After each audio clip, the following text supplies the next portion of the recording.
مثال کے طور پر وہ یہ بات کرتے ہیں کہ قائد اعظم تو بڑے سیکولر مائنڈ تھے، پاکستان تو ایک سیکولر کنٹری بنایا تھا، پاکستان میں قائد اعظم نے تو یہ کہا کہ بھائی now you are it's a free country, you can go to your mosque, you can go to your temple, you know and you are free to do whatever you want and this and that. تو یہ ایک secular thought تھی، اور اس لیے پاکستان جو ہے اس کو اسلامی کنٹری کہنا اور اس پہ چلانا اور شریعت نافذ کرنا یہ سب بکواس ہے. قائد اعظم کی سوچ تو بڑی سیکولر تھی. یہ پاکستان اور پاکستان کا نظریہ، یعنی کہ نظریہ پاکستان، آئیڈیالوجی آف پاکستان، اور قائد اعظم محمد علی جناح کے بارے میں ایک سازش کے تحت غلط باتیں گھڑی جاتی ہیں. میں اس پر آج بات کروں گا. اگر بات لمبی ہو جائے تو معاف کیجیے گا، لیکن یہ ضرور دیکھیے گا. میں کوشش پڑھیے گا، سوچیے گا اور اپنی بھی تحقیق کریں. میں تو صرف آپ کو ٹپس دے رہا ہوں. اس سے ایک 20-25 منٹ کے ویلاگ میں آپ دیکھیں کہ کس طرح سے منفی پروپیگنڈا ہو رہا ہے. پاکستان آج اپنی بقا کی جنگ لڑ رہا ہے. وہ صرف ان سے نہیں لڑ رہا ہے جنہوں نے ریاست کنٹرول میں کی بھی ہے اور ایک مافیا کی شکل میں پاکستان کو چلا رہے ہیں، اور جنہوں نے پاکستان آدھا کر دیا اور ابھی بھی وہ مزید تقسیم کرنے کے چکر میں لگے ہوئے ہیں. اور جو بیرونی طاقتیں ہیں جو پاکستان کے نظریات کو، پاکستان کو ڈس انٹیگریٹ کرنا چاہتی ہے، یہ کرائے کے ٹٹو ان کے ایجنڈے کو پورا کر رہے ہیں. تو آپ جو کچھ بھی دیکھ رہے ہیں وہ آپ روزانہ کی بنیادوں پر دیکھ رہے ہیں، اور اگر آپ نے آنکھیں بند کی ہوئی ہیں تو بڑی یہ شرمندگی کی بات ہے، اور آنکھیں کھولی ہوئی ہیں تو پھر آپ کو اس پہ عمل کرنا چاہیے. یہ میں آج باتیں کروں گا آپ سے، لیکن میں پہلے تو یہ آپ کو بتاؤں کہ قائد اعظم، کیونکہ آج ان کی پیدائش ہے، تو میں تھوڑا سا ایک ویڈیو مجھے ملی. میں نے کہا بجائے سے کہ میں لمبا کر دوں اس کو، میں آپ کو ایک کمپیکٹ قسم کی ویڈیو میں قائد اعظم کی ذاتی زندگی کے بارے میں، ان کی پیدائش کے بارے میں، ان کی فیملی کے بارے میں بتاتا ہوں. تو آئیے پہلے تو یہ ایک چھوٹی سی قائد اعظم کے اوپر رپورٹ دیکھتے ہیں. محمد علی جناح کے نام سے کون ناواقف ہوگا؟ آپ کو قائد اعظم یعنی ملک کا عظیم رہبر اور بابائے قوم بھی کہا جاتا ہے. آپ کی قیادت میں مسلمانوں نے برطانیہ سے آزادی حاصل کی، یوں پاکستان کا قیام عمل میں آیا. پوری پاکستانی قوم آپ کی احسان مند ہے کہ آپ کی رہنمائی میں ہمیں غلامی سے نجات ملی اور ہمیں ایک آزاد ملک نصیب ہوا. آپ پاکستان کے پہلے گورنر جنرل بنے. قائد اعظم محمد علی جناح 25 دسمبر 1876 کو کراچی کے ایک گھر وزیر مینشن میں پیدا ہوئے. آپ کا نام محمد علی جناح تھا. آپ کے والد محترم کا نام جناح پونجا اور والدہ کا نام میٹھی بائی تھا. آپ کی 3 بہنیں اور 3 بھائی تھے. بہنوں کا نام مریم، فاطمہ اور شینی جناح، اور بھائیوں کا نام احمد علی، بندے علی اور رحمت علی تھے. ہمارے قائد محمد علی جناح ان سب میں بڑے تھے. آپ کے والد گجرات کے ایک مالدار تاجر تھے. وہ قائد اعظم کی ولادت سے کچھ عرصے پہلے کاٹھیا وار سے کراچی منتقل ہو گئے تھے. آپ کی مادری زبان گجراتی تھی، لیکن آپ کو کچھی، سندھی، اردو اور انگریزی زبانوں پر بھی پورا عبور تھا. قائد اعظم بچپن ہی سے بہترین کی تلاش میں رہتے، اور اس دوران آپ نے کئی اسکول تبدیل کیے. آپ نے 16 سال کی عمر میں میٹرک جامعہ بمبئی سے پاس کیا. بانی پاکستان قائد اعظم محمد علی جناح میٹرک کرنے سے پہلے کھیل کو پڑھائی پر زیادہ ترجیح دیتے تھے، مگر جب انہوں نے محسوس کیا کہ وہ بغیر پڑھائی کے کوئی قابل ذکر کام سر انجام نہیں دے پائیں گے، تب سے وہ اپنی پڑھائی میں زیادہ محنت کرنے لگے. میٹرک کے بعد والد محترم کے کہنے پر اسی سال آپ ایک برطانوی کمپنی میں ملازم ہو گئے اور تربیت کے لیے لندن منتقل ہو گئے. برطانیہ منتقلی سے پہلے والدہ محترمہ کے اصرار پر آپ کی شادی ایمی بائی سے کر دی گئی، لیکن شادی کے کچھ ہی عرصے بعد وہ بیماری سے انتقال فرما گئی. لندن میں کچھ عرصے ملازمت کرنے کے بعد آپ کو مزید تعلیم کا شوق ہوا. آپ نے تربیتی نوکری کو خیر بات کہا اور قانون کی تعلیم حاصل کرنے کے لیے لنکنز لا کالج میں داخلہ لے لیا. قیام لندن کے دوران ہی آپ کو اپنی والدہ کی وفات کی خبر ملی، جس نے آپ کو بہت غمگین کیا. آپ کو اپنی والدہ سے بہت پیار تھا. ان کی والدہ کی اس پیشن گوئی پر کہ تم بہت بڑا کام کرو گے، سچ ثابت کرنے کے لیے آپ نے بہت محنت کی. 1895 میں وہاں سے بار ایٹ لا کی ڈگری حاصل کی. آپ 19 سال کی عمر میں کم سن ترین ہندوستانی بار ایٹلو تھے۔ 1896 میں محمد علی جناح نے ہندوستان کی سیاست میں حصہ لینا شروع کیا۔ آپ شروع میں ایک آزاد اور خود مختار ہندوستان کے حامی تھے۔ آپ کی نظر میں انگریزوں سے آزادی حاصل کرنے کے لیے بہترین راستہ قانونی اور آئینی ہتھیاروں کا راستہ تھا۔ تو آپ نے یہ مختصر سا ایک جائزہ دیکھا ان کی پیدائش اور ان کی ذاتی فیملی لائف کے حوالے سے۔ آج یہ پروپیگنڈا کیا جا رہا ہے اور بدقسمتی سے جو سو کولڈ انٹلیکچوئلز ہیں، بک رائٹرز ہیں، جنہوں نے بیرونی ملکوں سے مدد لے کر وہاں پر پی ایچ ڈی کی، پھر کتابیں لکھیں، اور وہ کتابیں ان کی اس لیے مشہور ہیں کیونکہ یہ ایک بین الاقوامی ایجنڈا بھی ہے اور ہمارے دو ہمسایہ دشمن ممالک ہیں ان کا ایجنڈا بھی ہے۔ تو وہ ہر اس آدمی کو پروموٹ کرتے ہیں، ان کے کیے ہوئے کام کو پروموٹ کرتے ہیں، ان کی تحریروں کو پروموٹ کرتے ہیں، ان کی کتابوں کو، جو anti Pakistan movement, anti Quaid Azam اور اینٹی وہ ان لوگوں کے خلاف جنہوں نے پاکستان کے لیے قربانیاں دیں اور یہ ثابت کرنے کی کوشش کرتے ہیں کہ پاکستان تو بنا ہی غلط تھا، پاکستان کے بارے میں تو فلاں لیڈر نے فلانی بات کی، وہ ثابت ہوا، اگر دیکھیں پاکستان تو دو ٹکڑے ہو گیا، اور یہ اس لیے یہ پاکستان کا آئیڈیا غلط تھا کیونکہ پاکستان تو ختم ہو گیا، یہ بات ساری۔ تو اس طرح سے مینوپولیٹ کیا جاتا ہے کہ جس پر دل خون کے آنسو روتا ہے کہ ایک طرف تو ہمارے بزرگوں نے 20 لاکھ لوگوں نے ان علاقوں سے جو ہندوستان میں رہ گئے وہاں سے پاکستان میں ہجرت کی، اس میں اردو بولنے والے بھی تھے، پنجابی بولنے والے بھی تھے، بنگالی بولنے والے بھی تھے، اور وہ مغربی پاکستان اور مشرقی پاکستان میں آئے، اور اس کے بعد میں مشرقی اور مغربی پاکستان کو میں دل و جان سے کام کیا، انتھک محنت کی، 10 سال کے اندر پاکستان کو کھڑا کر دیا۔ لیکن سازش عناصروں نے مجبوراً انگریزوں نے، کیونکہ انگریز دوسری جنگ عظیم کے بعد جتنی کولونائزیشن تھی ان کو چھوڑ رہا تھا، اور وہ آپ دیکھیں کہ بہت سارے کنٹریز اسی ایرا میں، یعنی کہ 1947، 48، 50، 49 اس میں آزاد ہوئے کیونکہ گورا جانا چاہتا تھا۔ اور یہ بات جو ہے اس وقت کے جو لیڈر تھے انہوں نے ہندوستان میں دیکھ لیا تھا کہ اب یہ گورا یہاں سے جائے گا، تو پھر موومنٹ چلی آزادی کی بھی 1857 میں۔ لیکن یہ ایک لمبی بات ہے اور وہ الگ ٹاپک ہے۔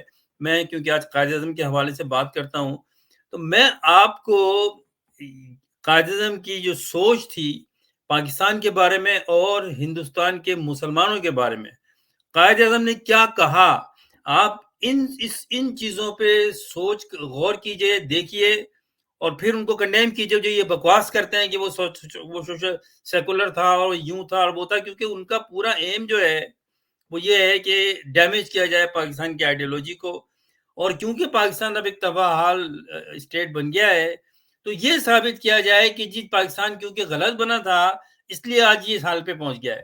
ایسا بالکل بھی نہیں ہے، میں اس پہ بات کرتا ہوں، لیکن آئیے پہلے تو ہم کچھ باتیں میں آپ کو قائد اعظم جو کہیں، یہ باتیں آپ جو ہیں جو میں دکھا رہا ہوں آپ کو سلائیڈ بائی سلائیڈ، ان کو ذہن میں رکھ کے سوچئے کہ کیا یہ لوگ صحیح کر رہے ہیں۔ کہتے ہیں جو آج باتیں کرتے ہیں کہ قائد اعظم سیکولر مائنڈڈ تھے اور پاکستان ایک سیکولر کنٹری بننا تھا اور یہاں سب کو آزادی ملنا تھی، یا ہندوؤں کو، عیسائیوں کو اور سب کو، یہ مینوپولیٹ کی جاتی ہے۔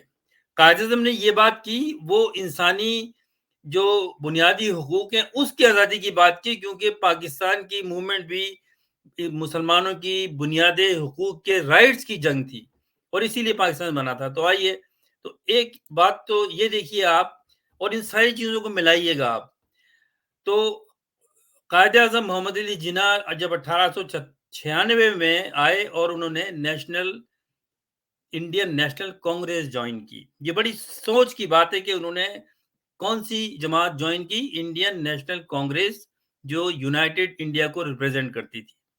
اس کے بعد کیا ہوا، بائی 1906 میں ہی کنسیڈرڈ، جب انہوں نے جوائن کر کے وہ مسلمانوں کے لیے باتیں کرتے تھے اور ہندو مسلم یونٹی کی بات کرتے تھے، تو اس وقت میں جو کانگریس کے لیڈران تھے وہ کہتے تھے he considered as symbol of Hindu Muslim unity, ان کو ہندو مسلم یونٹی کا ترجمان ایک سمبل کہا گیا. کس نے کہا یہ کانگریسیوں نے کہا, یہ مسلمانوں نے نہیں کہا. یہ جنا join all India.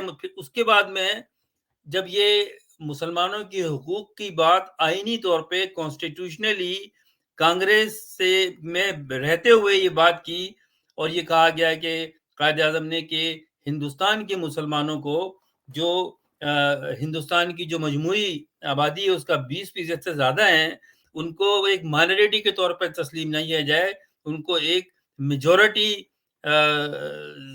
Section of people ہیں, یہ ان کو کانسٹیٹیوشنلی آئین میں ان کو حق دیا جائے. اور اس کے اوپر پھر میٹنگز ہوئیں اور قائد اعظم نے کئی پروپوزل پیش کیے. اور جب انہوں نے دیکھا کہ کانگریس تیار نہیں ہے تو پھر انہوں نے مسلم لیگ جوائن کی. 1913 میں قائد اعظم نے مسلم لیگ جوائن کی, لیکن جب جوائن کی اس وقت بھی وہ کانگریس کے کچھ عرصے ممبر رہے اور یہ چاہتے تھے کہ حالات جو ہیں وہ ٹھیک ہوں.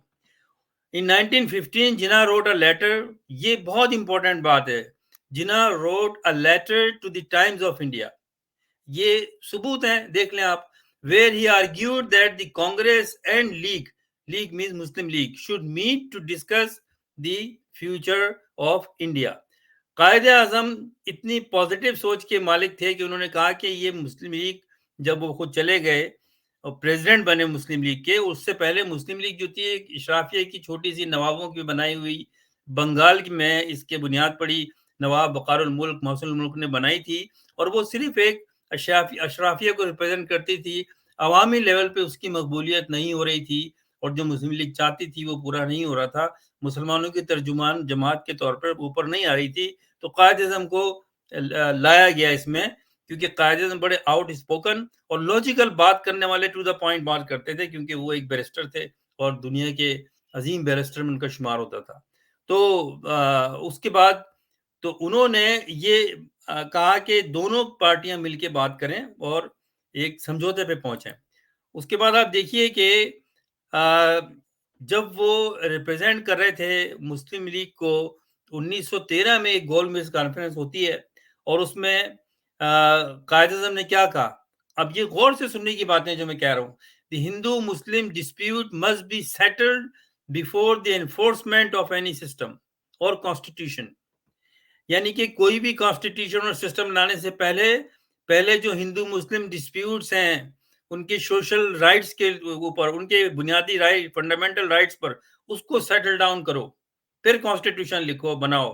Until you do not give guarantee for the safeguard of the Muslim interest, until you do not win their Muslim cooperation, any constitution you enforce shall not last for even 24 hours. انہوں نے کہا کہ کانگریس اور مسلم league, Congress نے مسلم league کے ساتھ اگر ایسا کانسٹیٹیوشن نہیں بنایا جس میں مسلمانوں کو اور ہندوؤں کو دونوں کو, خاص طور پہ کیونکہ وہ مسلمانوں کی ترجمانی کر رہے تھے کہ اگر مسلمانوں کو ان کے کانسٹیٹیوشنل بنیادی حقوق کے رائٹ نہیں دیے گئے تو کسی کو قبول نہیں ہوگا. یہ جنگ جناح صاحب مسلم لیگ کے پلیٹ فارم سے کانگریسیوں کے ساتھ لڑتے رہے ہیں. اس کے بعد آگے دیکھیے آپ, لکھنؤ میں 1916 میں ایک ایگریمنٹ ہوتا ہے between Congress and Muslim league, اور اس میں یہ جو لکھنؤ پیکٹ کہلاتا ہے, اس میں کیا باتیں ہوئی تھی. The number of Muslims in the provincial legislatures should be laid down province by province. سمجھ گئے آپ کہ صوبے وائز ہر صوبے میں جو پروویشنل صوبائی یعنی کہ جو قانون سازی ہے وہ نمبر آف مسلمز جو ہیں ان کو سامنے رکھ کے کی جائے گی. مسلم should be given 1/3 representation in central government, اور سینٹرل گورنمنٹ میں تیسرا حصہ جو ہے وہ مسلمانوں کو یعنی کہ 33-34% مسلمانوں کو دیا جائے گا. یہ لکھنؤ پیکٹ تھا, اور یہ ذہن میں رکھیے, میں آپ کو یہ اس لیے بتا رہا ہوں, ذہن میں رکھیں کہ پاکستان کی بات ابھی کہیں نہیں آئی تھی. پاکستان الٹیمیٹ آپشن تھا, جب میں بات کروں گا آگے. There should be separate electorates for all communities until they ask for joint electorate. ہر ایک سیپریٹ الیکٹوریٹ ہونا چاہیے ہر کمیونٹیز کا, اور پھر ایک جوائنٹ الیکٹوریٹ ہونا چاہیے. Half of the members of Imperial Legislative Council must be Indians. اور اس میں جو آدھے ہیں وہ انڈینز ہونے چاہیے. اس پر کانگریس نے کہا کہ ٹھیک ہے یہ بڑا اچھا ہے, اور یہ پھر اس پہ امپلیمنٹیشن نہیں ہو رہی تھی. تو قائد اعظم فائٹ کر رہے تھے, میٹنگز پہ میٹنگ ہوتی تھی, اور اس کے بعد میں جناب 1913 میں, اچھا میں ایک اور بات یہاں پر جو میں نے بھی سلائیڈ چلانے دکھانے جا رہا ہوں, یہاں یہ بات کی جاتی ہے, اور ابوالکلام آزاد صاحب کی کچھ تقریروں کے حصے بھی سنائے جاتے ہیں. اور افسوس کی بات یہ ہے کہ پاکستان ٹیلی ویژن پہ اور بڑے پاکستان کے چینلز پہ بیٹھ کے یہ سو کال پاکستان کے جو اینٹی پاکستانی ایلیمنٹس ہیں, یا وہ ایلیمنٹ ہیں جو جرنلزم تو کر رہے ہیں پاکستان میں, لیکن وہ اپنے کام کے پیسے لیتے ہیں CIA سے اور MI6 سے, برطانیہ سے, اور جو UK سے, کیونکہ ان کے جو مائی باپ ہیں وہ وہاں ہیں, ان کا ایجنڈا سرو کرتے ہیں. تو اس کو بڑا مینوپولیٹ کیا کہ اس کو بڑا بار بار سنایا گیا, اور ہماری نوجوان نسل کو یہ آج وہ بھی یہ بات کرتی ہے کہ دیکھیں جی ابوالکلام آزاد کیا کہہ رہے تھے. تو ان کے لیے میں یہ بات آپ کو بتانا چاہتا ہوں کہ ابوالکلام آزاد بہت قابل آدمی تھے, نو ڈاؤٹ اباؤٹ دیٹ, لیکن انہوں نے مسلمانوں کی بنیادی حقوق کے لیے کیا کیا اور اپنے لیے کیا کیا, اس کو ذرا اب آپ یہاں سے سمجھنا شروع کیجئے گا. 1923 an age of 35 ان کی عمر تھی, he became the president of Indian National Congress. Indian national Congress کے وہ پریزیڈنٹ بنایا, یہ انہوں نے بنایا, اور یہ جو ہندو لیڈر تھے کانگریس, یہ ان کی ایک بڑی چالاکی تھی کہ ان کو پریزیڈنٹ بنا دیا. Then enjoyed the position of secretary general, اس کے بعد سیکرٹری جنرل بنے, and then he became the president of Congress. اب وہ کہتے ہیں دیکھیے جی ہم نے تو مسلمان کو بنا دیا, اور اس کے بعد میں کیا ہوا, ہی انڈورسڈ, اس نے بنتے کیا کیا, کیونکہ یہ کام ایک مسلمان لیڈر سے کرانا تھا, قائد اعظم یہ بھانپ چکے تھے, تو انہوں نے پریزیڈنٹ بنا کے, جنرل سیکرٹری پہ پریزیڈنٹ بنا کے ابوالکلام آزاد سے انڈورس کروایا نہرو رپورٹ آف 1928. یہ کارنامہ سر انجام دیا مولانا ابوالکلام آزاد نے, کیونکہ بیسیکلی ہی واز این اپارچونسٹ, اس کو اپنی سیٹ چاہیے تھی, جیسے آج کل کے جو مولوی ہے فضل الرحمان جیسے, اس ٹائپ کے بندے آدمی تھا یہ, which did not provide for separate electorates. اور وہ ایجنڈا منظور کیا جو قائد اعظم نے کہا تھا کہ ہمیں سیپریٹ الیکٹوریٹ چاہیے. ابوالکلام آزاد نے وہ معاہدہ نہرو پیکٹ 1928 پہ سائن کیے جس میں یہ نہیں تھا, اور weightage for the minority special Muslim, تو اس میں کوئی مسلمانوں کی جو بنیادی رائٹس ہے اس کی بات ہی نہیں تھی, اس کو دی اور اس پہ سائن کیے, کیونکہ یہ اس سے کروانا تھا اور اس کو پریزیڈنٹشپ چاہیے تھی. اس کے بعد میں he became the position of Indian educational minister after the division 15 جب پاکستان بنا اور ہندوستان بنا, تو پھر یہ ان کو جو ہے ان کو ہندوستان میں ایجوکیشنل فیڈرل ایجوکیشنل منسٹر بھی بنایا گیا. یہ کانگریس کے ساتھ رہے, کانگریس سے پورے مزے اٹھاتے رہے, عہدے لیتے رہے, جنرل سیکرٹری کا عہدہ لیا, پریزیڈنٹشپ کا عہدہ لیا, ایجوکیشن منسٹر بنے, لیکن کہیں پر بھی انہوں نے مسلمانوں کے حقوق کے لیے کچھ نہیں کیا. یہ پیور کانگریسی تھے, اور بات کرتے ہیں کہ جی قائد اعظم محمد علی جناح جو ہے اس کی پالیسی غلط تھی. اس کی پالیسی غلط نہیں تھی, اس کے ساتھ جو لوگ تھے وہ نکمے تھے, نااہل تھے, قائد اعظم کے ویژن کو انہوں نے آگے لے کے نہیں چلے. اور پھر یہ مثال دی جاتی ہے کہ اس کی ایک تقریر سنائی جاتی ہے, اور ہمارے بھی کئی سو کالڈ سینئر جرنلسٹ سناتے ہیں اپنے پروگراموں میں کہ دیکھیں وہ کہہ رہے تھے کہ جی یہ مسلمان جو جا رہے ہیں ہندوستان سے پاکستان, ان کا حال ایسے ہوگا, ایسے ہوگا, ایسے ہوگا, اور دیکھیں ویسے ہی ہوا. تو بھائی اس میں قائد اعظم کا کیا قصور ہے؟ اگر وہ آئے اور ویسا برتاؤ نہیں کیا گیا, اور یہ پاکستان کی ریاست ان لوگوں نے اپنے قبضے میں کر لی جو پاکستان بننے سے پہلے ہی خلاف تھے, اور یہ سب وڈیرے اور چودھری اور جاگیردار تھے, اور جو آرمی کی طاقت تھی جس نے قبضہ کیا 1957 میں ایوب خان کی شکل میں, وہ تو آرمی پاکستان کی بنائی برطانیہ نے تھی جس سے آزادی لی تھی. انہوں نے تخلیق کی پاکستان کی آرمی, پہلے 3 سال ان کا گورا گورنر جنرل رہا, اور پھر ایونچولی 11 سال ایک ڈیموکریسی رہی, پارلیمنٹ رہی, اور اس میں 7 وزیر چینج ہوئے, وزیر پرائم منسٹر, جس میں 6 کے قریب جو ہے ان کا تعلق جو ہے وہ مشرقی بنگال سے تھا, اور مغربی بنگال کے لوگوں کو ہضم نہیں ہوتا تھا, جس میں پنجاب کے اور سندھ کے وڈیرے پیش تھے. اور پھر جو ہجرت کر کے آئے پاکستان، چاہے وہ مغربی پاکستان میں یا مشرقی پاکستان میں، ان کے ساتھ سیکنڈ کلاس سٹیزن کا برتاؤ کیا جاتا تھا. تو یہ ریئیکشن جو ہوتا تھا، جو مہاجر کہلاتے تھے، چاہے وہ پنجابی اسپیکنگ ہو، بنگالی اسپیکنگ ہو، یا سندھی اسپیکنگ یا اردو اسپیکنگ ہو، یا کوئی اور زبان بولتے ہوں، گجراتی بولتے ہوں، تو یہ انٹرنل ریپلشن تھا. اس کا تعلق کوئی ہجرت سے نہیں تھا. ہجرت جب ہوئی تو قائد اعظم نے لیاقت علی خان کو کہا، اور ایک پھر پورا نظام بنایا گیا، اس پہ عمل کیا جاتا تو وہ ٹھیک ہو جاتا، اور ہو بھی گیا. کیونکہ جو لوگ وہاں سے ہجرت کر کے آئے، سندھ کے علاقوں میں آئے، پنجاب میں آئے، انہوں نے پاکستان کو کھڑا کیا. اس پہ کوئی دو رائے نہیں ہے کہ سب سے زیادہ سی ایس پی آفیسر، پڑھے لکھے لوگ اسٹیبلشمنٹ میں، سارے ان لوگوں نے کام کیا دن رات. ان کے پاس یہ پیپر پن نہیں ہوتی تھی تو کانٹے لگاتے تھے. انہوں نے محنت کی. ہم نے اپنے بزرگوں کو دیکھا محنت کرتے ہوئے، پاکستان کو کھڑا کرتے ہوئے. اور پاکستان میں کوئی ایسا ان کو مسئلہ وہ نہیں ہے جو ہندوستان میں ہندوؤں کو ہے. تو یہ بکواس کی جاتی ہے ساری. پاکستان کی آئیڈیالوجی کو کنڈیم کرنے کے لیے سہارا لیا جاتا ہے اس شخص کا جس نے انجوائے کیا پوری زندگی کانگریس میں بیٹھ کر. سمجھ گئے آپ؟ اب آگے چلیے. تو یہ تو تھا اس کا ابوالکلام آزاد کا بیہیویئر پاکستان کے لیے. اور افسوس کی بات ہے کہ آج کے پاکستان کے جو ہمارے سو کال جرنلسٹ انٹلیکچوئل ہے، وہ ٹی وی کے پروگراموں میں بیٹھ کے، اور کئی لوگ، میں آگے نام لوں گا، اور مجھے بہت غصہ آتا ہے ان کو، بجائے ان کے کہ ان کو کنڈیم کرنا چاہیے، ان کو آج کل پروموٹ کیا جا رہا ہے. ریاست ان کو پروموٹ کر رہی ہے یہ زہر پھیلانے میں کہ یہ پاکستان تو بنے غلط تھا، پاکستان ایک سیکولر کنٹری ہونا چاہیے تھا. یہ آل ربش ہے. میں نے آپ کو سلائیڈ دکھاتا جا رہا ہوں، میں آپ کو دیکھتے جائیے. اب 1940 میں جب قرارداد پاکستان منظور ہوئی اور پھر پاکستان کا کانسیپٹ باقاعدہ طور پہ گراؤنڈ پر کیمپین چلائی گئی، اس میں کیا تھا؟ اب سنیے اس بات کو غور سے آپ لوگ، بجائے اس کے کہ آپ آج کے پاکستان کو گالیاں دیں اور کہیں کہ یہ غلط بنا تھا. یہ سنیے آپ کیا تھا اس میں. یہ اس کی بریف ہے. کور اس کا جو متن ہے وہ یہ ہے: India is not a nation. یہ 1940 کی بات ہے، یہ پاکستان بننے سے 7 سال پہلے کی بات ہے. India is not a nation. اور یہ بات میں آپ کو بتاؤں کہ انڈیا کبھی بھی ایک ملک نہیں تھا، الگ الگ ریاستیں تھیں.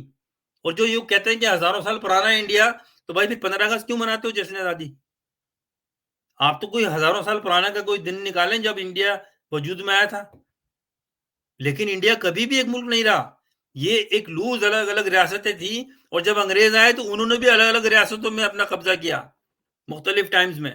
اور بنگال سے شروع کیا، یہ وہاں سے جو ایسٹ انڈیا کمپنی آئی تھی انہوں نے بنگال میں پہلے اپنا قبضہ کیا.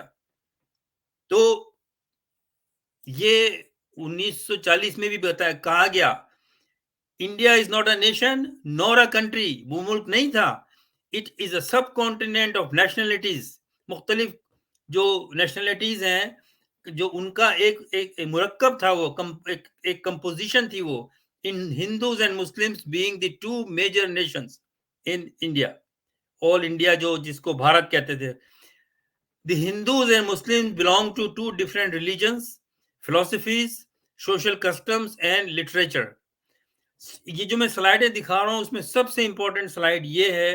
اس کو میں نوجوانوں سے کہوں گا کہ بار بار دیکھیے، جائیے تحقیق کیجئے، ان لوگوں کو آپ کاؤنٹر کیجئے جو پاکستان کی آئیڈیالوجی کو گالیاں دیتے ہیں، اپنی نااہلی جو ہے ان کے کھاتے میں ڈالتے ہیں جنہوں نے یہ محنت کر کے قربانیاں دے کے پاکستان بنایا.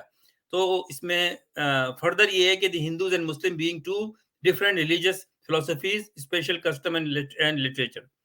دے neither intermarry nor interdine and nor belong to two different civilization. ان کے آپس میں شادیاں نہیں ہو سکتی، ان کے کھانے کے طریقے وہ ہیں، ان کا کلچر الگ ہے. سویلائزیشن کی جو ہسٹری ہے مسلمانوں کی اور ہندو کی وہ ڈیفرنٹ ہے. اس میں کسی کو شک ہے؟ which are based mainly on conflicting ideas and conception. Their aspects of life and are different. ان کی لائف کا جو کانسیپٹ آج وہ بات ثابت ہوتی ہے. آپ مودی کی شکل کو دیکھ لیجئے، کیا وہ باتیں کرتا ہے، مسلمانوں کے لیے کیا ہو رہا ہے. یہ باتیں جو 1940 میں کہی گئی تھیں، بتا دی گئی تھیں. It is quite clear that Hindus and Muslims derive their inspiration from different source of history. دونوں کی تاریخ الگ ہے اور دونوں کی تاریخی لیڈران الگ ہیں، دونوں کا فلسفہ الگ ہے، وہاں سے لیے گئے. یہ تھاٹ تھی 1940 کی. تو کہاں سے سیکولر اسٹیٹ کی بات کرتے ہیں یہ لوگ, یہ جو اینٹی پاکستان کے بغیرت لوگ ہیں. اچھا, اس کے بعد دیکھیں 1946 میں اب آ جائیں, جب پاکستان بننے والا تھا قائد اعظم نے کیا کہا تھا. یہ وہ باتیں تو کرتے ہیں کہ قائد اعظم نے کہا کہ جی وہ تو وہاں ہندو مسلمان سب کو رائٹس ہوں گے, جو مسجد میں جانا چاہے مسجد میں جائے, جو مندر میں جانا چاہے مندر میں جائے. ارے بھائی, ایک پولیٹیکل لیڈر جب پولیٹیکل کسی بھی ایونٹ میں بات کرتا ہے تو بہت سارے چیزوں کا جواب دینا پڑتا ہے. تو پاکستان بننے کے بعد ایک یہ تیزی کے ساتھ ایک اینٹی پاکستان لوگوں نے ایک بات پھیلائی کہ جی پاکستان بن گیا, وہاں تو ہندوؤں کو رہنے نہیں دیں گے, اب وہ تو مار دیں گے ہندوؤں کو, وہ تو عیسائیوں کو مار دیں گے جتنے, یہ ان کا ایجنڈا, اس لیے پاکستان بنا ہے. اس کو کاؤنٹر کرنے کے لیے وہ ایک بیان تھا. لیکن حقیقت میں ان باتوں کو یوں نہیں بات کرتے آپ, یہ ان کے اوپر جو قائد اعظم نے کہی. یہ 1946 میں اسلامیہ کالج پشاور میں یہ کہا, we do not demand Pakistan simply to have a piece of land.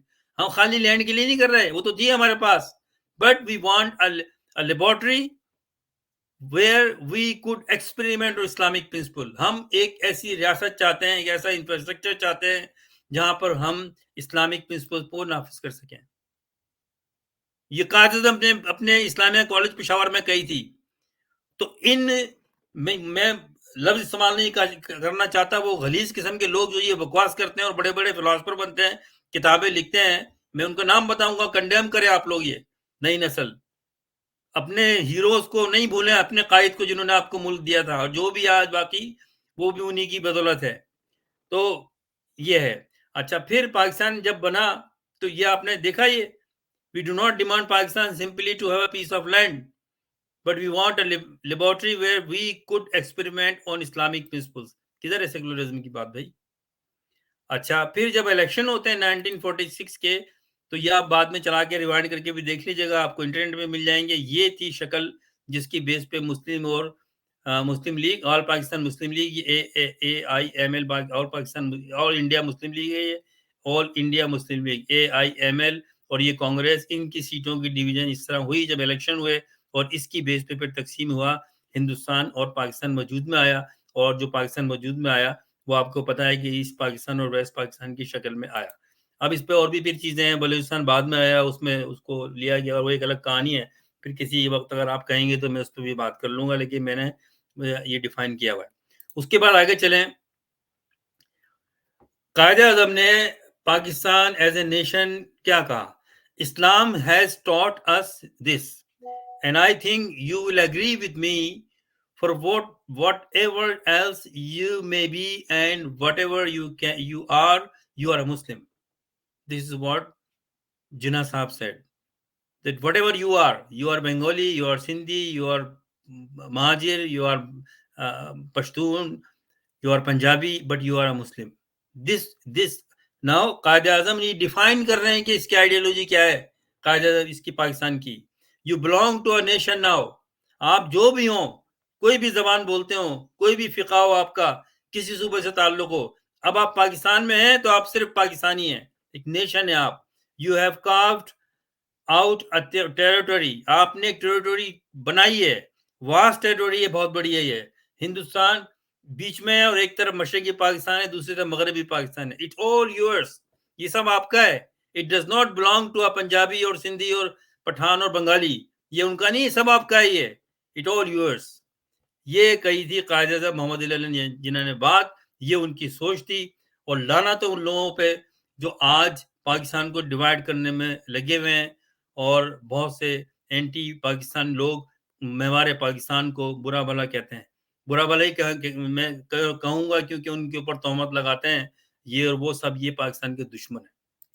اگر آپ نے کچھ کتابیں لکھنی بیٹھ کے, اور آپ کو کسی آپ کی جو پاکستان دشمن عناصر ہیں انہوں نے باہر بیٹھ کے آپ کو سویڈن میں یا ڈنمارک میں یا جرمنی میں بیٹھ کے آپ کو ڈگری دے دی, تو آپ اس کا مطلب یہ نہیں کہ آپ اپنے اس ملک کو گالیں دیں گے جہاں سے آپ پاسپورٹ لے کے نکلے ہو, جہاں آپ پیدا ہوئے تھے. یہ بہت بغیرتی کی بات ہے, اور پھر آپ نئی نسل کو گمراہ کر رہے ہو. اچھا, 57th nation state of United nations, Pakistan emerged as a sovereign state on 14th of August 1947. 57واں ملک تھا اس وقت جو 14 اگست کو بنا. اب یہ دیکھیے غور سے اس کو اس پہ سوچئے، اس پہ ڈیپ، میں اپنے نوجوانوں سے کہوں گا اس پہ ریسرچ کریں، سوچیں اور کنڈیم کریں اپنے آپ، آ کر اسٹیٹمنٹ دیں، ویلاگ بنائیں، پروگرام بنائیں کہ ان کو کنڈیم کریں جو آج پاکستان کے لیے بکواس کرتے ہیں کہ یہ سیکولر کنٹری بنانے کا پروگرام کیا تھا اور یہ اس کو ہائی جیک کیا ہے۔ ہائی جیک تم غلیظوں نے کیا کر رہے ہو بیٹھ کر، جو اپنے پروگرام اور پوڈ کاسٹ کرتے ہو اور اس میں یہ فلسفہ پھیلاتے ہو، یہ باتیں بتاؤ نا۔ اگر میں چیلنج کرتا ہوں کوئی بڑے سے بڑا علامہ آ جائے جس نے 50 کتابیں بھی لکھی ہوئی، میں اس کے اوپر، میرا سبجیکٹ ہے چیلنج کر لیں مجھ سے اور جواب دے دے جو میں سلائڈیں دکھا رہا ہوں، اور اس طرح کی میں 8 گھنٹے کا پروگرام کر سکتا ہوں۔ Basic ideology of Pakistan was what? 3 چیزیں تھی مین۔ سوورنٹی بلانگس ٹو اللہ، اللہ جو ہے وہ مالک ہے، اسی کی، وہ ہم سب کا مالک ہے، وہ سوورن ہے۔ Islamic state governed by teaching of Quran and سنہ، یہ آئیڈیالوجی پاکستان کی، کہ پاکستان کی اسٹیٹ جو ہے وہ ٹیچنگ ہوگی قرآن کی اور سنہ کی۔ کدھر سے سیکولرزم آ گیا؟ کدھر سے دوسرے چیزیں آ گئیں؟ اور اگر آپ ایک قرآن اور سنہ پہ چلو گے تو دوسرے جو فرقے کے مذاہب کے لوگ ہیں ان کو بھی آزادی دی گئی ہے اسلام میں، ان کے رائٹس ہیں ایز اے مائنورٹی، وہ کور ہو جاتے ہیں اس میں۔ To have the distinct religious, political, economical, cultural and social identity of Muslims۔ تیسرا یہ کور ایلیمنٹ یہ ہے آئیڈیالوجی آف پاکستان کا، to save distinct religious, political, economical, cultural and social identity of Muslims. یہ تھا جی ہماری آئیڈیالوجی پاکستان کی جو ہم بات کرتے ہیں۔ پھر قائد اعظم نے کیا کہا؟ صوبائیت پہ، آج کل صوبائیت بہت زیادہ ہے، سنیں، اور لعنت ہے ان لوگوں پر جو یہ اب باتیں دوسری کرتے ہیں بیٹھ کر۔ یہ جو ہمارے سو کال ٹھگ، میں ٹھگ کہوں گا، یہ سیاسی ٹھگ جنہوں نے ہائی جیک کیا ہوا ہے پاکستان کو، اور ایک مافیا جو کمپنی کے طور پہ پاکستان کو چلا رہی ہے، یہ سب پاکستان کے خلاف ہیں سب۔ یہ میں اس لیے کہہ رہا ہوں کہ یہ تو قائد اعظم کے جو سینگز ہیں، جو ان کی تھاٹس ہیں، ان کے اینٹی بات کرتے ہیں، تو کہاں سے پاکستانی ہو گئی؟ یہ صرف پاکستان کا پاسپورٹ لے کے انجوائے کرتے ہیں، دوسرے ملک کے نیشنلٹی لے کے، اور پھر وہاں بیٹھ کے۔ میں 35 سال سے یہاں ہوں، میں آج یہ بات کر رہا ہوں 35 سال بعد بھی، مجھے تو پاکستان سے لگاؤ ہے۔ کیوں؟ میرے خون میں، میرے ماں باپ نے، میرے بزرگوں نے قربانی دی تھی، تو میرے خون میں یہ چیزیں ہیں۔ لیکن ان کے ماں باپوں نے قربانی نہیں دی تھی، اس لیے یہ بیٹھ کے باتیں کرتے ہیں۔ انہوں نے مزے لیے ہیں پاکستان کے، پاکستان کا پاسپورٹ یوز کر کے فورن کنٹریز میں اسکالرشپ لی ہیں، پھر ان کے پیسوں پہ، فنڈنگ پہ کتابیں لکھی ہیں پاکستان کے خلاف، اور آج پاکستان میں بیٹھ کے پوڈ کاسٹ کر کے بڑے ان کو عزت دی جا رہی ہے۔ تو پروونشلزم پہ قائد اعظم نے کہا ہے، if we begin to think of ourselves as Punjabi, Sindhi, etc. first and Muslims and Pakistanis incidentally، اگر ہم پہلے سوچتے ہیں کہ ہم سندھی، پنجابی، مہاجر، واٹ ایور وی آر، اور بعد میں کہتے ہیں کہ جی ہم ایک انسیڈنٹلی، ہم حادثاتی طور پہ مسلمان ہیں یا پاکستانی ہیں، دین Pakistan is bound to disintegrate, تو کیا ہوگا؟ پاکستان ٹوٹ جائے گا۔ اور پاکستان ٹوٹ گیا، کیونکہ مغربی پاکستان کے لوگوں نے مشرقی پاکستانی کے لوگوں کو پاکستانی نہیں بلکہ بنگالی بن کے ٹریٹ کیا، اور پھر بنگالیوں نے خود اپنے آپ کو بنگالی بن کے ٹریٹ کیا، اور پاکستان الگ ہو گیا۔ اور پاکستان کی فوج نے جب ان پہ ظلم ڈھائے، 20 لاکھ سے زیادہ لوگوں کو ٹارچر کیا اور 10 لاکھ کے قریب مارے، تو پھر ظاہر ہے کہ دشمن بھی سامنے آ گیا اور ان کو ضلالت اٹھانی پڑی۔ 90,000 فوجیوں نے ہتھیار ڈال دیے انڈین فوج کے سامنے۔ Do not think that this some abstruse proposition, our enemy are fully alive and its possibilities, to which I must warn you that they are already busy in exploiting۔ Quaid Azam نے کہا ہے، میں دوبارہ پڑھتا ہوں، if we begin to think of ourselves as Punjabi, Sindhi, etc. first and Muslim and Pakistanis accidentally, then Pakistan is bound to disintegrate۔ Do not think that this is some abstruse proposition, our enemy are fully alive to its possibilities, which I must warn you that they are already busy exploiting۔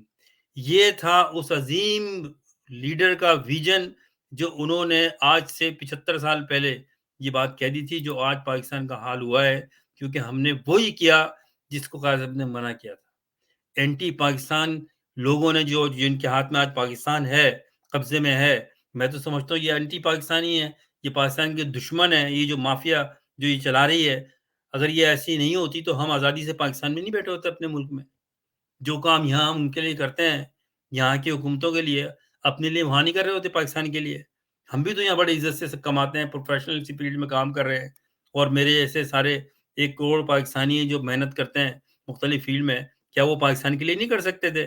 لیکن آپ نے ان کو رکھنا ہی پسند نہیں کیا, آپ نے ایسے حالات کریٹ کر دیے.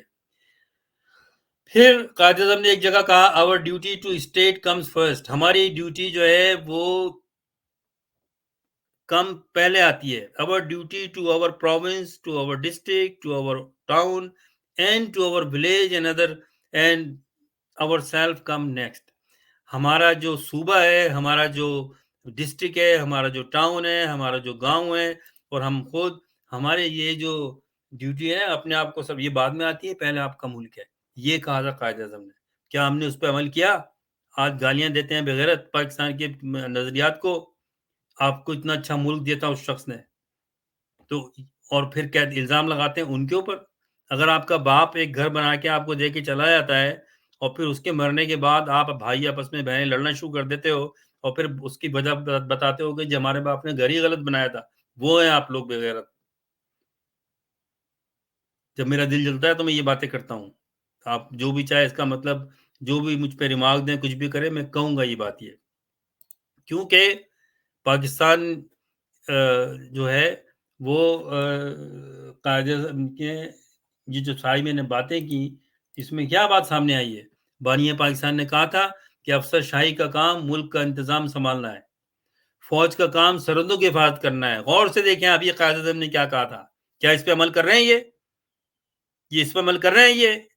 یہ اینٹی پاکستان ایلیمنٹ ہے. یہ اینٹی پاکستان ایلیمنٹ ہے جس نے قبضہ کیا ہوا ہے. کیونکہ یہ قائد اعظم کے جو نظریات تھے, جو ان کے قول تھے, جو ان کا سبق تھا, اس پہ انہوں نے عمل نہیں کیا, اور اس کے خلاف عمل کیا ہے. آج ملک 2 حصوں میں بٹ گیا, اور آج مزید ٹکڑے کرنے کے اوپر کام ہو رہا ہے. اور جو لوگ بچانا چاہ رہے ہیں ان کو جیلوں میں ڈال کے کیسز بنائے جاتے ہیں ان کے اوپر, اور جو باہر نکل گئے کسی طرح سے, ان کو پاکستان آنے پر ٹڑیاں دی جاتی ہیں کہ آؤ گے سیدھے, ہم اٹھا کے تمہیں جیل میں ڈال دیں گے. فوج کا کام قائد اعظم نے کہا تھا سرحدوں کی حفاظت کرنا ہے, اور سیاستدانوں کا کام آئین کی پاسداری اور حکومت کی پالیسیاں بنانا ہے. یہ کام ہے سیاستدانوں کا, جو نااہل سیاستدان نہیں کر سکتے, کیونکہ وہ تو فوج کے بنائے ہوئے ٹٹو کولے ایجنٹ ہیں. اصل غدار وہ ہیں جو بانی پاکستان کے اصولوں اور پیغام سے منحرف ہوئے. میرے نزدیک تو وہ ہیں اصل غدار, اور آپ دیکھ رہے ہیں کہ وہ کون لوگ ہیں. اب مزید میں اس پہ کیا کہوں. تو یہ ہے پاکستان کی کہانی. اور اب آ جائیے چند باتیں میں آپ کو بتاؤں. میں دیکھتا رہتا ہوں کچھ پروگرام, اور مجھے بڑا خون کھولتا ہے, لیکن ظاہر ہے کہ میرے پاس ٹائم نہیں ہوتا, لیکن میں روزانہ اس پہ بات کروں, اور وہی باتیں بار بار کرنے کا کوئی فائدہ نہیں ہے. آج میں نے موقع کی مناسبت سے یہ بات کی ہے, یقین ہے کہ آپ یہ دوسروں کو بھی یہ دیں گے, کیونکہ یہ ایک سبق آموز میری ایک جو یہ ویلاگ ہے, یہ خالی یہ ایک ویلاگ نہیں ہے جیسے for sake of having a vlog. It's analytical report, اس میں نے سارے فیکٹس دیے ہیں آپ کو بتائے ہیں, آپ جا کے سرچ کر لیں. تو پاکستان میں جو ہے اصل میں بات ساری یہ ہے, ہوا یہ ہے کہ پاکستان بننے کے فوراً بعد ہی وہ طبقہ تھرو آرمی, کیونکہ آرمی جو برطانیہ نے بنائی تھی نا, یہ تو گورے بہت چلاک تھے. وہ جا رہے تھے اس لیے کہ ان کی مجبوری تھی, وہ کولیپس ہو گئے تھے سیکنڈ ورلڈ وار میں, معاشی طور پہ برباد ہو گئے تھے. تو جہاں جہاں ان کی کولونائزیشن تھی, حکومت تھی امپائر کی, یوکے کی, وہ چاہ رہے تھے کہ یہاں سے جان چھوڑا کے نکلیں, لیکن ایسا ایک میکینزم بنا دیں کہ پھر بھی ہمارے کنٹرول میں رہے. تو جیسے پاکستان میں کیا, جیسے کوریا میں کیا, جیسے جاپان میں کیا, بہت سارے علاقوں میں اور ملکوں میں, کہ بھائی وہاں پر ملٹری کی جو پاور ہے اپنے ہاتھ میں رکھو, ان کو چھوڑ دو آپ. تو یہ پاکستان کے ساتھ ہوا ہے. پاکستان کی آرمی برطانیہ نے بنائی, 3 سال جو آرمی کا چیف تھا وہ گورا تھا, اور اس کے بعد میں ایوب خان کو تیار کر کے اس کو آرمی کا چیف بنا دیا گیا. قائد اعظم نے 1948 میں کسی ایونٹ میں یہ موجود تھا ایوب خان, تو یہ بہت چاپلوسی کرتا تھا. تو یہ قائد اعظم کے پاس آ کے ہیلو آئی کی. قائد اعظم نے کہا, دیکھا اس کو کہیں گے yes hello how are you. تو اس نے کہا کہ میں یہاں یہ آرمی کا آفیسر ہوں, اور یہ ہوں, اور مجھے پاکستان سے محبت ہے, فلانا ہے, یہ بہت تعریف کرنے لگا. قائد اعظم کم بولتے تھے, لیکن وہ پڑھتے تھے انسان کو جب بات کر رہا ہوتا تھا. اس کے بعد میں وہ چلا گیا. تو قائد اعظم نے لیاقت علی خان کو خاص طور پر انسٹرکشنز دی. انہوں نے پوچھا یہ کون آفیسر ہے یہ آرمی کا جو بھی مجھ سے بات کر رہا تھا؟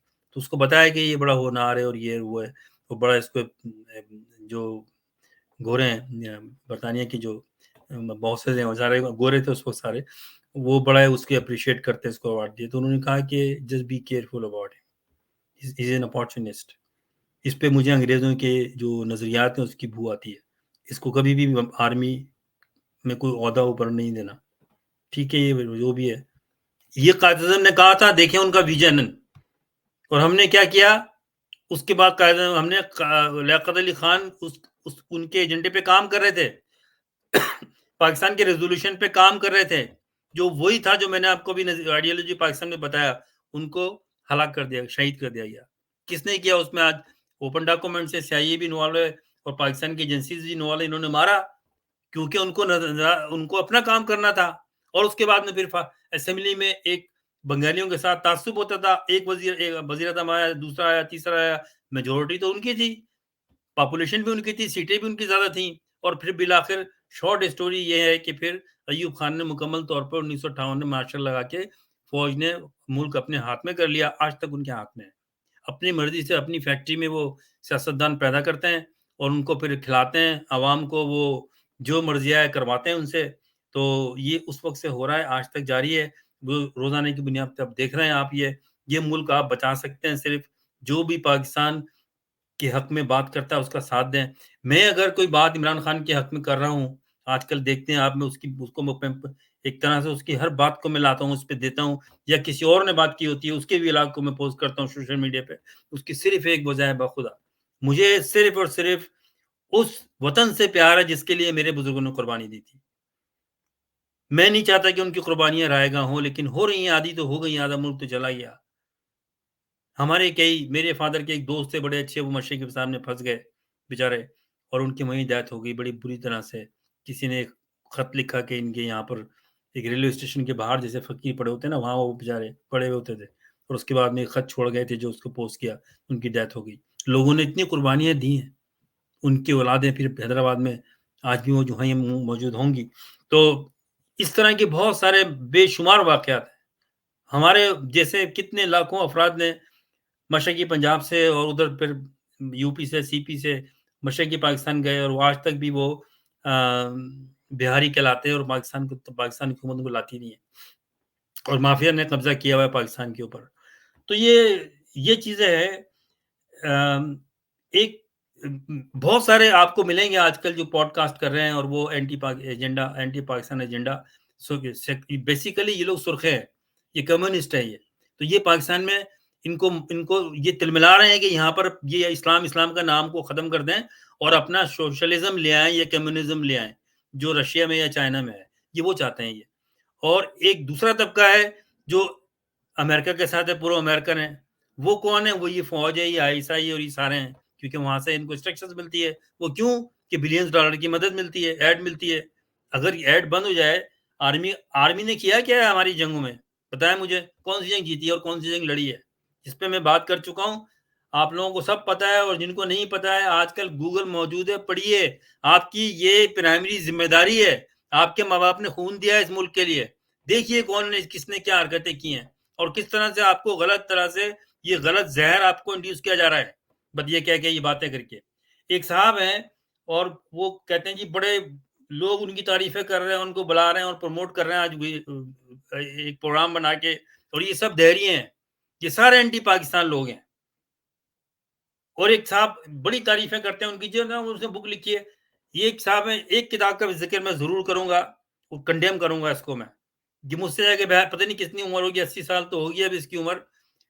سویڈن کا یہ شہری ہے، یہاں سے یہ پاکستان سے گیا سویڈن، وہاں نیشنلٹی لی. اگر تم اتنے ہمدرد تھے، اپنے تم ماں باپ کی زمین چھوڑ کے چلے گئے. یہ صاحب ہر وقت یہ کہتے ہیں کہ جی پاکستان بنا تو پنجاب کے ساتھ ظلم ہوا، پنجاب ڈیوائیڈ ہوا، پنجابیوں کے ساتھ یہ ہوا. یہ زہر اگل رہے، بیٹھ کے اگلتا ہے. یہ لکھتا ہے اپنی اس میں کہ جی سب سے زیادہ ظلم پنجابیوں کے ساتھ ہوا ہے کیونکہ پنجاب ڈیوائیڈ ہوا. ہمارے ماں باپ تو بڑے آرام سے سرداروں کے سکھوں کے ساتھ رہتے تھے، کیونکہ ہمارا اور سکھوں کا تو ایک ہی اوڑھنا بچھونا اور کلچر ہے. دس از واٹ ہی سیڈ. اور پھر کیسے سناتا ہے بیٹھ کر یہ دوسرے پوڈ کاسٹ میں، آپ نے دیکھا ہوگا. اور اس کا نام ہے اشتیاق احمد. اس کی ایک کتاب ہے his successes, his means Jinnah, his successes failures and role in history. اور اس کے بعد اس پر یہ کیا کرتا ہے، کیا کہتا ہے یہ کہ جنا یہ کہتا ہے کہ جی جنا جو ہے وہ تو ایک سوشلسٹ تھا. پھر اس کی ذاتیات، جنا صاحب کی ذاتیات پہ بھی بات کرتا ہے یہ الٹی سیدھی، جو میں تو بیان کرنے کو بھی قائد اعظم کی توہین سمجھتا ہوں، کہ ہی از our father of the nation. Quaid Azam کے بارے میں کوئی بھی غلط بات کرنے کے لیے ایسا ہی ہے میرے لیے ذاتی طور پہ جیسے میں اپنے باپ کے بارے میں بات کر رہا ہوں، برائی کر رہا ہوں. تو میں تو وہ باتیں نہیں کہوں گا، آپ سب سمجھدار ہو، لیکن ایسے زہریلے لوگوں کو کنڈیم کرنا چاہیے. اور نوجوانوں، آپ لکھنا پڑھنا جانتے ہو، سوشل میڈیا پہ بیٹھے رہتے ہو، پڑھو اس کو، کنڈیم کرو اس کو. زہر اگل رہا ہے بیٹھ کے، یہ وہی کام کر رہا ہے جو اینٹی پاکستان مافیا جنہوں نے قبضہ کیا ہوا ہے پاکستان پہ وہ کر رہی ہے. یہ کئی طرح سے حملے ہو رہے ہیں پاکستان کی آئیڈیالوجی پہ اور پاکستان کی جو انٹیگریٹی ہے اس کے اوپر. اگر آپ نے قائد اعظم پہ کتابیں پڑھنی ہیں تو بجائے اس کے کہ یہ جو اپارچونسٹ لوگ ہیں، اینٹی پاکستان جو ایلیمنٹ ہے، جو نقاب بدل کے اپنے اوپر آ کے ٹی وی پہ آرام سے بیٹھ کے بات کرتے ہیں، تو آپ ان کو پڑھیں جو ایک نیوٹرل رائٹر ہیں، ہسٹورین ہے. میں آپ کو ایک کتاب ریکمینڈ کرتا ہوں، ایک انگلش آتھر ہے اور وہ ہے اسٹینلے وارپرٹ کی کتاب ہے. اور اس کتاب میں انہوں نے جناح صاحب کے بارے میں لکھا ہے، اور انہیں جو ہے یہ کہا ہے، میں اس کا کوٹ نکالتا ہوں آپ کو، بڑا زبردست کوٹ ہے. وارپرٹ نے اپنی کتاب میں یہ آپ نوٹ کر لیں، میں آپ کو WOLPERT اسٹینلے وارپرٹ STANLEY وارپرٹ، ان کی کتاب ہے. انہوں نے کہا، قائد اعظم کو انہوں نے ڈیفائن کیا ہے، few individuals significantly altered the course of history. کچھ انڈیویجولز نے ہسٹری کو چینج کیا. fewer still modify the map of the world. کچھ لوگوں نے، کچھ لیڈروں نے دنیا میں نقشہ بدلا، دنیا کا نقشہ بدل دیا کیونکہ نئے کنٹری بنے. hardly anyone can credit it with creating a nation state. شاید ہی کسی نے ایک نیشن اسٹیٹ بنائی ہو. محمد Ali Jinnah did all three. محمد علی جناح بر صغیر کا وہ واحد لیڈر تھا جس میں یہ تینوں چیزیں جس نے کی. جناح began his career as the Indian Congress ambassador of Hindu-Muslim unity but ended its 40 years later as the architect of the partition that split Pakistan away from India. اور یہ کتاب بڑی خوبصورت کتاب ہے، میں کہوں گا کہ آپ اس کو ضرور پڑھیے گا. وارپرٹ کی کتاب ہے یہ. اور جو ہے میں اس کتاب کا نام بھی آپ کو دے سکتا ہوں اگر میرے پاس یہ ہے. ہاں، اس کتاب کا نام ہے Jinnah of Pakistan, Jinnah of Pakistan by Stanley Wolpert. تو یہ کتاب آپ جو ہے میں آپ کو ریکمینڈ کروں گا کہ یہ ضرور پڑھیں اور دیکھیں کہ اس گورے نے کیسے عظیم سیاستدان کی. میں نہیں سمجھتا کہ 19ویں اور 20ویں صدی کا نے کوئی ایسی شخصیت محمد علی جناح جیسی پیدا ہوگی جس نے اتنا بڑا ملک دیا کہ جب وہ بنا 14 اگست 1947 کو تو بنتے ہی وہ مسلمانوں کا سب سے بڑا ملک تھا، سب سے بڑا ملک تھا مسلمانوں کا. اور ہم نے کیا حال کیا اینٹی پاکستانیوں نے، اور آج ملک پہ قبضہ کر کے بیٹھے ہوئے ہیں. اور اصل میں ہوا یہ ہے، تھوڑی سی میں بات یہ کر لوں پھر ختم کروں گا اس کو، جو میں نے اپنے ٹائٹل میں میں نے یہ لکھا تھا، اور وہ یہ تھا کہ پاکستان کی تخلیق سے اور تباہی تک کیوں تباہی آئی ہے. بات یہ ہوئی ہے، کچھ چیزیں تو نیچرلی ہوئی ہیں. پاکستان بننے سے پہلے سے ہی کچھ لوگ پاکستان کے خلاف تھے، اور پھر وہ بڑی خوبصورتی سے پاکستان میں بھی آ گئے، شامل ہو گئے. قائد اعظم نے خود اعتراف کیا کہ کچھ ایسی باتیں ہوئیں، کیونکہ جب چیز پروسیس میں چل رہی ہوتی ہے تو ماننا پڑتا ہے. کس کو پتا تھا؟ میں آج کی مثال عمران خان کی بالکل فٹ آتی ہے. آپ دیکھیں عمران خان نے جب جلسے کیے، جلوس کی، اپنا ایجنڈا رکھا، نیا پاکستان اور قائد اعظم کا پاکستان، نیا پاکستان اور بدلیں گے اور یہ بدلیں گے، وہ ساری تقریریں کرتا تھا نہیں کرتا تھا؟ پھر سختی شروع ہوئی، کیسز بنائے، اور پھر آ کے کیا ہوا؟ کس کو پتا تھا کہ حالات اس طور پہ آ جائیں گے کہ ایک اسٹیج پہ آ کے اپنی پارٹی کو کنٹینیو کرنے کے لیے، مقصد حاصل کرنے کے لیے پی ٹی آئی کا چیئرمین شپ بھی دینی پڑے گی کسی اور کو. تو اب چیئرمین شپ انہوں نے کسی اور کو، اپنے پارٹی کے ایک بیرسٹر کو بنا دیا. تو اب اگر کوئی بیٹھ کے تاریخ میں لکھے کہ قائد اعظم جیسے عمران خان جیسا کوئی نااہل آدمی نہیں تھا جس نے اب خود چیئرمین پارٹی بنا کے چھوڑ دی، کسی اور کو دے دی، وہ پورا ساق و سباق تو بتاؤ کہ اس کے ساتھ ہو کیا رہا ہے مجبوری میں. تو پھر ایسا اسٹیج پہ آتا ہے کہ پھر جب وہ ایک موومنٹ میں آپ چل رہے ہوتے ہیں، پروسیس میں چل رہے ہوتے تو چیزیں کرنی پڑتی ہیں. یہ دیکھنا چاہیے کہ آپ کس کانٹیکسٹ میں بات کر رہے ہیں اور سچویشن کیا ہے. تو قائد اعظم نے اس وقت کہا تھا کہ کچھ لوگوں کو اس وقت لینا، جب 46 میں الیکشن ہو رہے تھے پنجاب میں اور سندھ میں، وہ جانتے تھے کہ یہ چودھری ہیں، وڈیرے ہیں، ہماری مجبوری تھی کیونکہ ہم نے وہاں سے سیٹیں لینی تھی، اس لیے ہم نے ان کو لیا. لیکن ہم نے یہ پلان کیا تھا کہ ہم ری فارمیشن کریں گے، ہم لینڈ ری فارمیشن کریں گے، اور بہت سارے پلان پلیٹ میں آلریڈی بنا دیے گئے تھے. لیاقت علی خان کو ان پہ عمل کرنا تھا.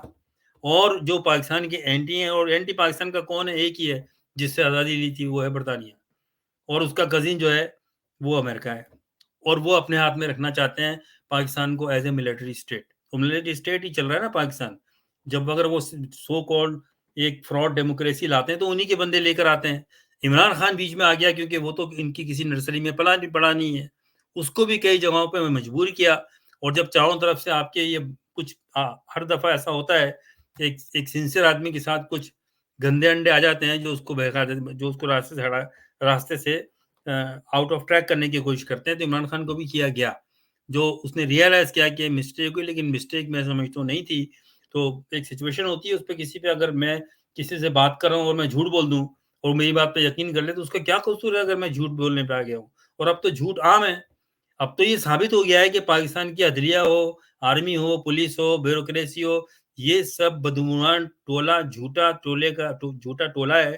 یہ بدعنوان عناصر کا جھوٹا ٹولہ ہے جو قابض ہے اور وہ اپنی مرضی سے ملک چلانا چاہتا ہے. اب ہوا یہ ہے کہ یہ 75 سالوں میں ایک تو جنریشن وہ تھی جس نے پاکستان بنایا تھا، وہ آلموسٹ ختم ہو گئی ہے. ان کی اولادیں تھیں جو پاکستان میں بڑے ہوئے، جس میں میں شامل تھا. تو میں نے بہت سی چیزیں تو ہوتی ہوئی دیکھی ہیں. 1972 میں میٹرک میں تھا. اس کے بعد سے مجھے چیزیں اچھی طرح یاد ہیں جو میں اپنے ویلاگس میں دیتا ہوں. مجھے کوئی ریفرنس دینے کی ضرورت نہیں ہے، میں نے خود دیکھا ہوا ہے کہ کیا ہو رہا تھا اس وقت پاکستان میں. 77 کے الیکشن میں 3rd ایئر میں تھا یونیورسٹی میں. تو مجھے بڑے اچھی طرح یاد ہے کہ کس طرح سے دھاندلی کی گئی اور اس کے بعد میں کیا ہوا، بھٹو کو کس طرح پھانسی ہوئی، یہ سب مجھے پتا ہے. تو جب یہ کسی بھی سو کالڈ سیاستدان کو لاتے ہیں یا کسی وڈیرے کو، چودھری کو، اس کو سیاست کا پھر وہ لبادہ اوڑھ کے لے کے آتے ہیں، اپنا کام نکالتے ہیں. جب کام ہو جاتا ہے پورا تو پھر اس کو خاموشی سے اسیسینیشن کروا دیتے ہیں. وہ پتہ نہیں لگتا کہ کس نے مارا. آج تک پتہ نہیں چلا کہ بے نظیر کا قاتل کون تھے. پتہ تو ہے لوگوں کو کون تھا. بھٹو کو پھانسی جو دی گئی، مرڈر تو ہوئے تھے بھٹو کے زمانے میں، بہت مرڈر ہوئے تھے. میں نے ابھی آرٹیکل لکھا تھا بھٹو ایول جینیس. اس نے بہت سارے اچھے کام بھی کیے لیکن اس نے ملک صحیح طرح نہیں چلایا. جو اصلاحات کی اس نے وہ ناکام ہوئی ساری. پھر اس نے اس کے ملک میں پروونشنلزم بہت زیادہ اوپر چلا گیا. پھر بنگلہ دیش کو توڑنے میں جو اس نے کام کیا وہ اہم رول تھا، جو یحییٰ خان نے آرمی نے اس سے کروایا جو چاہتے تھے، اور اس نے کر دیا کیونکہ اس کو پرائم منسٹر بننا تھا. تو ہمارے لیے تو بدنصیبی کی بات یہ کہ ہمیں جو لیڈر ملے ہیں وہ بھی ایسے ملے کہ وہ ایک وقت میں اپنے ایجنڈے پورا کرنے کے لیے آرمی کے ساتھ مل گئے، جو آج بھی ہو رہا ہے. اب بہرحال تیسری نسل وہ ہے جو ہمارے بعد ہے، جو اب جوان ہو گئی ہے، جو 20s میں 30s میں ہے. انہوں نے پاکستان کو اگر رکھنا ہے تو آگے لے کے چلنا ہے. آپ نے یہ جو ایک مارکا چل رہا ہے اس وقت، اس میں آپ نے رول پلے کرنا ہے. آپ نے باہر آنا ہے. آپ کو اگر جیل ہو جائے تو کوئی پرواہ نہیں ہے، کیونکہ آپ نے آگے آپ کی اور آپ کی نسلوں کو پاکستان قائم رکھنے کے لیے یہ جدوجہد اور یہ قربانی دینی پڑے گی. اب جو کچھ بھی ہو رہا ہے مجھے نہیں پتا، میں تو مطمئن نہیں ہوں. جو آج کل یہ مافیا کمپنی جو ہے کر رہی ہے، یہ الیکشن ہونے دے گی یا نہیں ہونے دے گی، اور ہونے دے گی تو اس میں اپنے مرضی کے رزلٹ لائیں گے جیسے پہلے لائیں، تو پھر کیا ہوگا.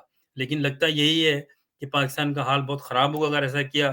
اگر انہوں نے الیکشن فیئر نہیں کیا اور حکومت ان لوگوں کے ہاتھ میں نہیں دی جو الیکشن جیتیں گے تو پھر یہ بہت برا ہوگا. اور جو بھی ابھی کچھ ہوا ہے کہ جی بلہ واپس لے لیا، فلانا واپس لیا، عمران خان پہ کیسز بنا دی، یہ سب پاکستان توڑنے کی سازشیں ہیں. سیدھی بات یہ ہے. عمران خان اگر اتنا اسمارٹ نہیں ہوتا، اس طرح نہیں سوچتا، مجیب کی طرح بیٹھ کے چیلنج کر دیتا، تو یہ ابھی پاکستان میں خون کی ندیاں بہہ رہی ہوتی. یہ یاد رکھیں آپ. اب تھوڑا سا یہ ہے کیونکہ مشرقی پاکستان تو 1000 میل دور تھا، بیچ میں انڈیا تھا، تو وہ الگ ہو گیا. یہاں پر خون ریزی ہوگی بہت زیادہ، کیونکہ انہوں نے جو حال کیا ہوا ہے بلوچوں کا اور پٹھانوں کا، یہ صحیح نہیں ہے. یہ صحیح نہیں ہے. میں نے 2-3 سال سے یہ بات کر رہا ہوں. پچھلے کئی لوگوں میں کہا میں نے، ایک تو ٹائٹل بھی تھا کہ یہ بلوچستان اور خیبر پختونخوا کو الگ کرنے کا سارا انتظام ہے، اور کمپنی جو ہے وہ اپنے آقاؤں کے اس ایجنڈے پر کام کر رہی ہے. پھر انشاءاللہ آپ سے بات ہوگی. قائد اعظم کو یاد کیجیے. قائد اعظم زندہ باد، پاکستان زندہ باد. ہمارے بزرگوں کی جو قربانیاں ہیں ان کو یاد کیجیے، ان کو یاد کیجیے. اور ہم تو سب یہ چاہتے ہیں کہ پاکستان جو بھی ہے اب رہے، کیونکہ ہماری آنے والی نسلیں اور اب جو نسلیں پاکستان میں ہیں ان کو اس ملک کو آگے لے کے چلنا ہے. تو آپ باہر نکلیے. یہ ایک ٹیسٹنگ ٹائم ہے. پاکستان اس وقت دورائے پہ کھڑا ہے. 8 فروری کو کے بعد کیا ہوگا فیصلہ ہو جائے گا. یا پاکستان صحیح ٹریک پہ آ جائے گا یا پاکستان ختم ہو جائے گا. یہ بات میری نوٹ کر کے رکھ لیں آپ. لہٰذا یہ آپ جو میں نے آج باتیں کی ہیں آپ سے، یہ زیادہ سے لوگوں کو پلیز کیجیے گا، کیونکہ شاید آپ لوگوں کو ایک اویئرنیس کریٹ ہو. ایٹ لیسٹ میری بات بھلے نہ مانے، اویئرنیس کریٹ ہو. آپ خود جا کے اسٹڈی کریں اور دیکھیں کہ کیا ڈرامہ ہو رہا ہے پاکستان کے ساتھ. پاکستان زندہ باد، پاکستان پائندہ باد.